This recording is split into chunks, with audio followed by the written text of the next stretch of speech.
Hello, నేను miss రావు. ఖచ్చితంగా ఈ వీడియోని మీరు వినాల్సిందే, చూడాల్సిందే, రెస్పాండ్ కావాల్సిందే. ఎందుకు ఇలా చెప్తున్నానంటే, తెలంగాణ చీఫ్ సెక్రటరీ రామకృష్ణారావు గారు, అలాగే మాజీ ఐఏఎస్ జయప్రకాష్ నారాయణ గారు చెప్పినటువంటి విషయాలనే నేను చెప్తున్నాను. చాలా కాలం నుంచి నేను అనేక వీడియోలు చేశాను.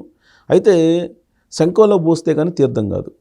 అలానే ఇప్పుడు చీఫ్ సెక్రటరీ లేదా మాజీ ఐఏఎస్ చెప్పారు కాబట్టి ఇప్పుడు ప్రభుత్వ ఉద్యోగుల జీతాలు అనేది ఇప్పుడు చర్చించుకుంటున్నారు. కేవలం చర్చించుకోవడం కాదు, నిరుద్యోగులు ముందుకు రావాలి, జెడ్ రోడ్ల మీదకి రావాలి, ప్రభుత్వ ఉద్యోగుల్ని నిలదీయాలి, పిఆర్సీ అడిగినటువంటి వాళ్ళని నిర్బంధించాలి. ఇలాంటి పరిస్థితి రావాలి. లేదంటే తెలుగు రాష్ట్రాలు కోలుకునేటువంటి పరిస్థితి లేదు. ఆర్థికంగా ట్యాక్స్ కట్టేటువంటి ప్రతి ఒక్కళ్ళు రెస్పాండ్ కావాల్సినటువంటి సమయం ఇది. ఎందుకనంటే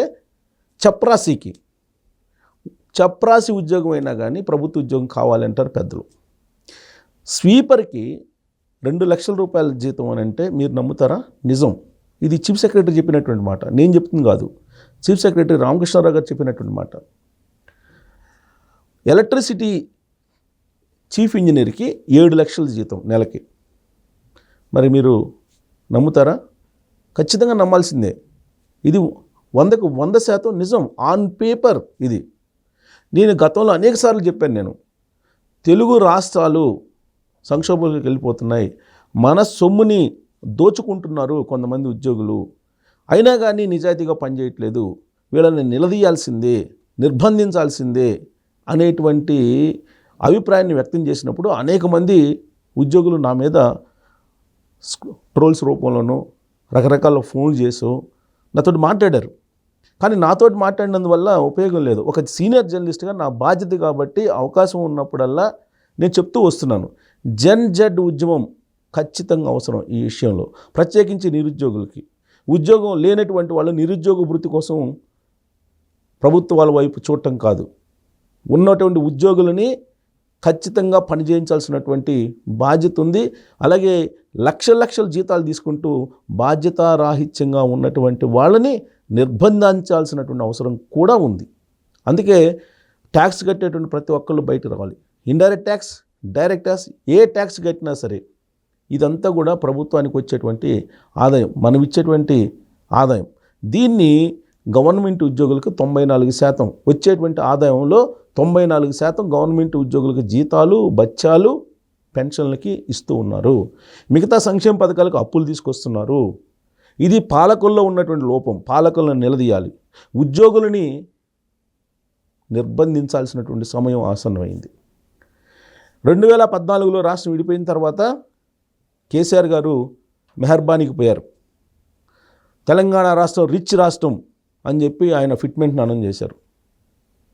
వాళ్ళకు అనౌన్స్ చేయంగా మనకు అనౌన్స్ చేయరా అని చెప్పేసి ఉద్యోగులు ఆ రోజున చంద్రబాబు నాయుడు గారిని బలవంత పెట్టారు. దాంతో ఫిట్మెంట్ని పెంచేశారు. సీన్ కట్ చేస్తే భారతదేశంలో ఏ రాష్ట్రంలో ఉండేటువంటి ఉద్యోగులకు కూడా ఇంత జీతాలు లేవు. హయ్యెస్ట్ జీతాలు తీసుకుంటున్నటువంటి రాష్ట్రాలు ఏదైనా ఉన్నాయంటే ఆంధ్రప్రదేశ్, తెలంగాణ. 2014 నుంచి ఇవాళ వరకు తీసుకుంటే 300% జీతాలు పెరిగినాయి. 300%. ఏ వ్యాపారం చేస్తే మీకు 300% పెరుగుతుంది? 300% జీతాలు పెరిగినాయి. ప్రతి 4 సంవత్సరాలకి పిఆర్సీ వేయాలని చెప్పి ప్రభుత్వాలని రకరకాలుగా మెడలు వంచుతూ ఉన్నారు.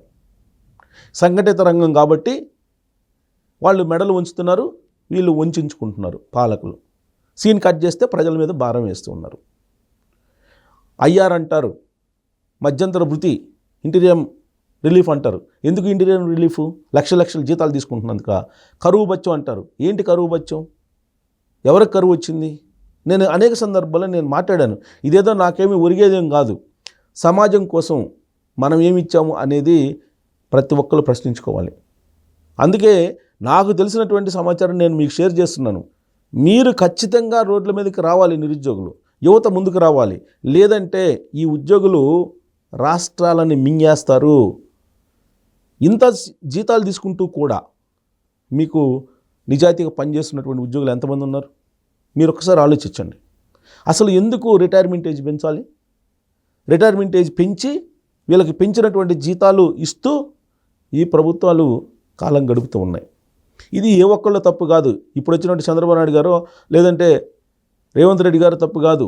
గతం తాలూకు మొత్తం వ్యవహారం అంతా కూడా ఇప్పుడు పేరుకుపోయింది.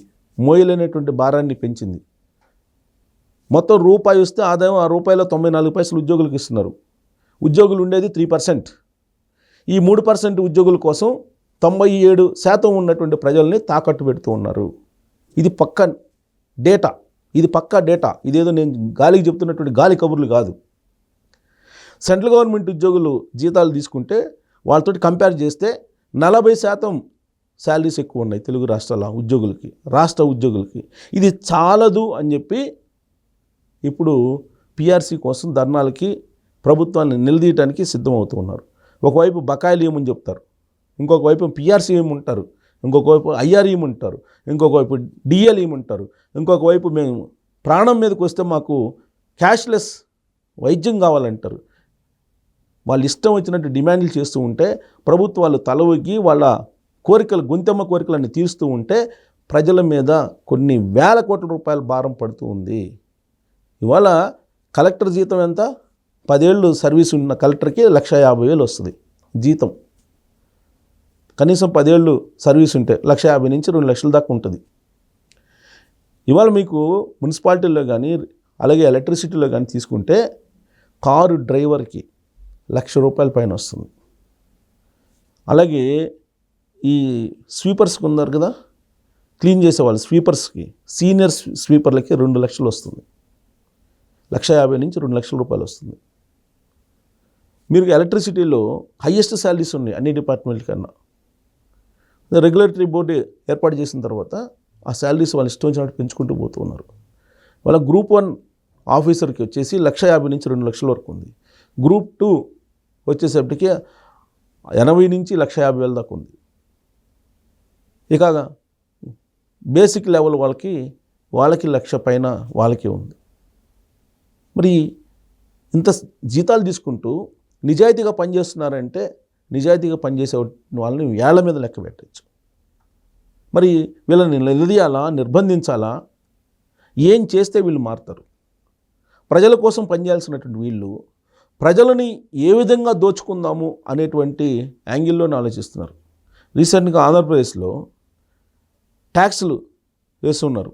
ఏది వెహికల్ రిజిస్ట్రేషన్ల మీద ఛార్జెస్ పెంచాలని చెప్పి 10% ఛార్జెస్ పెంచారు. అంటే ఏదో ఒక రకంగా వీళ్ళ జీతాలు పెంచినప్పుడల్లా ప్రజల మీద భారం మోపాలి.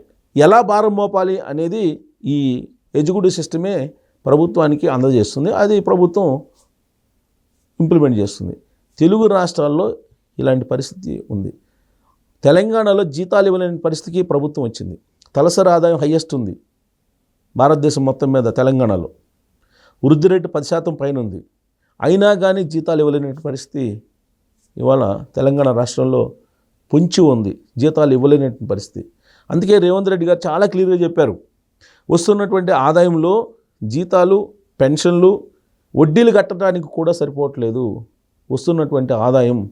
మీరు అర్థం చేసుకోండి, నన్ను పట్ట కోసినా సరే రూపాయి ఇవ్వలేను నేనని చెప్పి చాలా క్లియర్గా ధైర్యంగా చెప్పారు రేవంత్ రెడ్డి గారు. ఆంధ్రప్రదేశ్లో పరిస్థితి ఏంటి? పిఆర్సీ కోసం ఇప్పుడు ధర్నాలు చేయడానికి సిద్ధమయ్యారు. మరి ఈ ధర్నాలు చేసేటువంటి వాళ్ళని ఏమనాలి? అనేక ఇష్యూస్ మీద పిల్స్ చేస్తూ ఉంటారు అడ్వకేట్స్. మరి ఇలాంటి పిఆర్సీల మీద ఎందుకు వేయట్లేదు? నిరుద్యోగులు ఏం చేస్తున్నారు? విద్యార్థి సంఘాలు ఏం చేస్తున్నాయి? అలాగే ప్రజా సంఘాలు ఏం చేస్తున్నాయి? వీళ్ళందరూ బయటకు రావాలి. వీళ్ళందరూ బయటకు వస్తే తప్ప ఈ ఉద్యోగుల యొక్క అరాచకాలు ఆగవు. లేదంటే ఈ ప్రభుత్వాలను వాళ్ళు బ్లాక్మెయిల్ చేస్తూనే ఉంటారు. ఓట్ బ్యాంక్ రాజకీయాల కోసం వాళ్ళు ఉద్యోగుల కోసం వంతపాడుతూ ఉంటారు. ఫలితంగా ప్రభుత్వాలు ప్రజల మీద భారం వేసి వాళ్ళకి జీతాలు పెంచుకుంటూ పోతూ ఉంటారు. ఇది నిత్యకృత్యంగా జరుగుతూ ఉంది. దీనికి ఎక్కడో దగ్గర ఫుల్ స్టాప్ పడాలి. లేదంటే ఖచ్చితంగా తెలుగు రాష్ట్రాల్లో రాబోయేటువంటి రోజుల్లో కోలుకోలేనటువంటి సంక్షోభంలోకి వెళ్ళిపోయేటువంటి ప్రమాదం ఉందని చెప్పి నేను చెప్పడం కాదు, ఆర్థికవేత్తలు చెప్తున్నారు. సిఎస్గా ఉన్న చీఫ్ సెక్రటరీగా ఉన్న రామకృష్ణారావు గారు చెప్తున్నారు.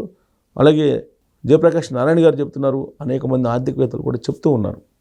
మరి దీనికి ఫుల్ స్టాప్ పడాలంటే యువత, నిరుద్యోగులు ముందుకు రావాలి.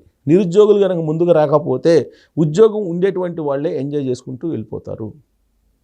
కాబట్టి ఇవాళ ఎలక్ట్రిసిటీలో లైన్ మెన్ దగ్గర నుంచి లెక్కేసుకుంటే కొన్ని లక్షల కోట్లు రాబోయే రోజుల్లో జీతాలకి సరిపోయే అవకాశం ఉంది. రెవెన్యూలో ఒక్క పైసా కూడా అభివృద్ధికి పెట్టేటువంటి పరిస్థితి లేదు. సంక్షేమానికి కాదు, సంక్షేమం పెట్టినందువల్ల ఏమీ పెద్ద నష్టమే ఉండదు ప్రభుత్వాలకి.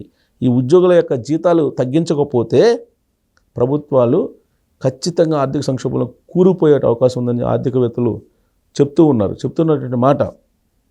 ఇవాళ ప్రజలు మేల్కోవాలి, ప్రజలు నిలదీయాలి. ఎక్కడికక్కడ ప్రజలు ఉద్యోగులను నిలదీయకపోతే కనుక పాలకులు కూడా ఏం చేయలేరు. ఎందుకంటే వాళ్ళు రేపు ఎలక్షన్ అప్పుడు ఏం చేస్తారో అనేటువంటి ఒక భయం పార్టీలకు, రాజకీయ పార్టీలకు ఉంటుంది. అందుకని వాళ్ళేమి నిలువరించలేరు. లాస్ట్కి చంద్రబాబు నాయుడు గారు ఆదేశిస్తే ఉద్యోగులు కరెక్ట్గా రెవెన్యూ సమస్యలను తీర్చలేనటువంటి పరిస్థితి.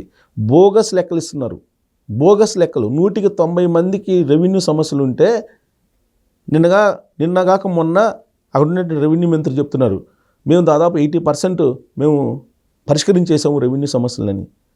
ఎక్కడ పరిష్కరించారు? మీరు కనుక గ్రామాల్లోకి వెళ్ళి గ్రామ సభలు పెట్టి మీరు కనుక అడిగితే వాస్తవాలు తెలుస్తాయి. అందుకే చంద్రబాబు నాయుడు గారు మీరు ముందు ఏసీ రూమ్ నుంచి బయటికి వెళ్ళండి, ప్రజాక్షేత్రంలోకి వెళ్ళడం తెలుస్తుందని చెప్పి ఉద్యోగులు కూడా చెప్తున్నారు. ఆయన చెప్పాల్సిన వరకు చెప్తున్నాను, ఇంకా కూడా మీరు వినుకోకపోతే ప్రజలే చూసుకుంటారు అని చెప్పి చంద్రబాబు నాయుడు గారు అంటున్నారని అంటే ఉద్యోగుల యొక్క పరిస్థితి ఎలా ఉందో మీరు ఆలోచించాలి. పార్టీలకు అతీతంగా, ప్రాంతాలకు అతీతంగా, కులాలకు అతీతంగా, మతాలకు అతీతంగా ఖచ్చితంగా నిలదీయాల్సిన పరిస్థితి ఉద్యోగుల్ని. ఐక్యంగా ప్రజలు లేకపోతే మాత్రం ఖచ్చితంగా ఈ సంఘటితంగా ఉన్నటువంటి ఉద్యోగ సంఘాలు రాష్ట్రం యొక్క ఖజానాని తుడిచిపెట్టేటువంటి ప్రమాదం పొంచి ఉంది. సో ఇప్పుడు మేల్కోకపోతే నిరుద్యోగ యువత మేల్కోవాలి, ఫస్ట్ విద్యార్థి సంఘాలు మేల్కోవాలి. జన్జెడ్ ఉద్యమం ఖచ్చితంగా అవసరం. ఇప్పుడు ఈ జన్జెడ్ ఉద్యమం రాకపోతే జగన్మోహన్ రెడ్డి గారు చెప్పినటువంటి క్లాస్ వార్ ఏదైతే ఉందో 2024 ఎన్నికలు ఆయన చెప్పారు, క్లాస్ వార్ ఖచ్చితంగా వచ్చే అవకాశం ఉంది రాబోయే రోజుల్లో. ఎందుకంటే ఉద్యోగులేమో హై స్థాయిలో జీతాలు తీసుకుంటున్నటువంటి వాళ్ళు ఉన్నారు, జనాలేమో ఆదాయాలు లేక మరింత పేదవాళ్ళు అయ్యేటువంటి పరిస్థితులు కనిపిస్తున్నాయి సమాజంలో. కాబట్టి అలాంటి పరిస్థితి తీసుకురాకుండా సమాజాన్ని మనం కాపాడుకోవాలంటే ఇప్పుడుండేటువంటి యువత జన్జెట్ రోడ్ల మీదకి వచ్చి ఉద్యోగుల్ని, ప్రభుత్వ ఉద్యోగులను నిలదీయాలి. ప్రైవేటు ఉద్యోగుల కంటే ప్రభుత్వ ఉద్యోగులకి 5 రెట్లు ఎక్కువ జీతాలు తీసుకుంటున్నారు. పని పరంగా తీసుకుంటే పనితీరు ప్రైవేటు ఉద్యోగులు చేసేటువంటి పని కంటే కూడా తక్కువగా వాళ్ళు చేస్తున్నారు. ఇవన్నీ చర్చకు రావాలి. ప్రజలు ఖచ్చితంగా దీని మీద చర్చించుకోవాలి. ఇద్దరు కలిసిన ఇదే చర్చ పెడితే అప్పుడు ప్రభుత్వ ఉద్యోగులు వాళ్ళకు ఏంటి అనేది బయటకు వచ్చే అవకాశం ఉంది. సో దీని మీద మీరు రెస్పాండ్ కావచ్చు. Thank you.